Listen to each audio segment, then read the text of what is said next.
To hear more about the situation, we bring in Avi Melamed, an expert on the Middle East. He is a former Israeli intelligence official and senior advisor on Arab affairs. Good to see you, Avi.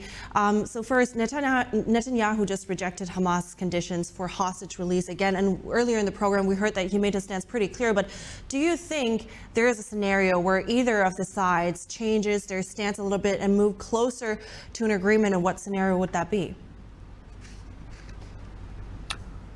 Yes, thank you for having me. Yes, I think so. Look, as of now, obviously the gaps between the sides are totally non-bridgeable and we can understand it. But in course of time, what we see is that there are different calculations on each side that in the end of the day may kind of like help both sides to further, I would say, be more flexible, sort of speaking, vis-a-vis a potential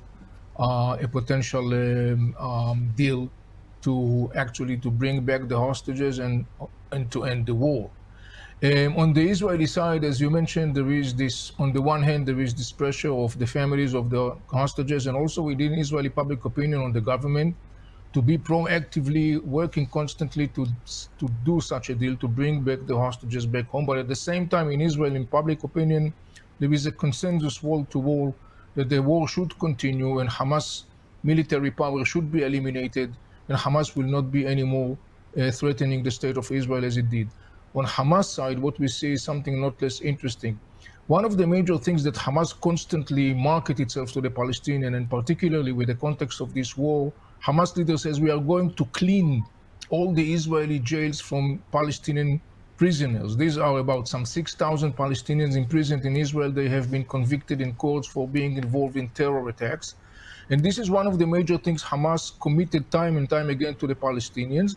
It's very significant for Hamas in the context of its political power to gain control over the Palestinian people.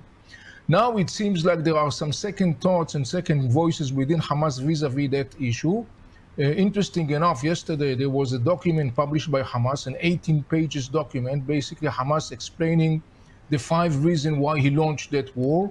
You could notice there is an apologetic notion in that document.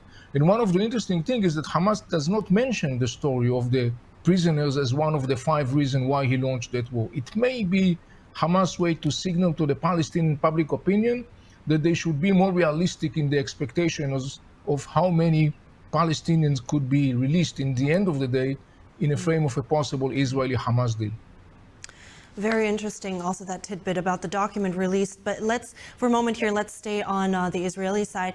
You mentioned the public opinion and public pressure. How do you think that pressure affects Netanyahu and how he thinks about the hostage deal and perhaps even make compromises? Look, you have to understand the situation in that regard in Israel. Israel is very sensitive when it comes to the whole issue of its citizens, and particularly when you're talking about hostages and kidnapped. Israel is committed to the safe and well-being of its citizens. This is some sort of like an unwritten covenant, sort of speaking, between the citizens and the state of Israel and any government in Israel. So on the one hand, it's something that is almost part of the Israeli DNA, to put it this way. On the other hand, there is also some other calculations that have to be taken into consideration, like, for example, the fact that if there is going to be totally surrender of Israel to the demands of Hamas, that has an enormous negative strategic ramifications on Israel in many, many different ways. One of the most challenging aspects of that, for example, could be the fact that tomorrow morning, kidnapping Israelis will become a national sport for Palestinians. So they could kidnap any Israeli walking down the street and start basically extorting any Israeli government. So this is something that also has to be taken into consideration. Right. I would say that roughly speaking, sorry, just very quickly here, before we wrap things up, since we're pretty tight on time, do you see any other options to freeing the hostages apart from a diplomatic deal? Look, on the one hand, the friction on the ground between Israeli forces and intelligence on the ground in Gaza and Hamas and others on the ground generates a lot of intelligence coming in, but it's quite difficult to translate that intelligence into operational mode, particularly because of the fact that apparently Hamas is keeping the Israeli hostages as an insurance policy around Hamas leaders, and they know that Israel will be very reluctant to do something proactively to release them by force, being afraid that it will cause their death.